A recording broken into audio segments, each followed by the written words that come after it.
Alright, knowing that each of these guys are in slope-intercept form, it means that, again, this is the output variable and this is the input variable for this. And so the question is, what's the slope and the vertical intercept of the graph of this linear function?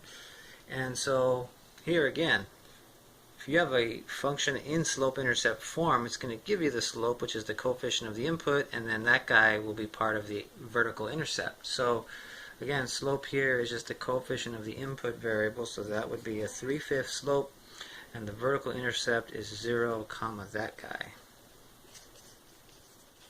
So hopefully you have that. That's an 8. Let's look at this one. So the slope here being the coefficient of the input variable, so that's 6.5 slope, and the vertical intercept being the constant term, or 0, comma, the constant term, which was -14.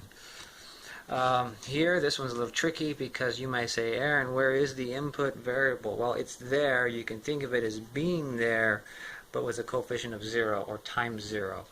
So the coefficient there being 0, so a slope of 0 there, and the vertical intercept being 0, comma, that guy. So be careful with that. Let's try the next one. For each of the following, determine the equation or the symbolic rule of the line having the given characteristics. So for us, let's assume that x is the input variable and y the output variable. So this is kind of going the other way, where you're given a slope and the vertical intercept, and we want you to write a symbolic rule in slope-intercept form. So I'll do one here for you. Here's the general equation for every linear function.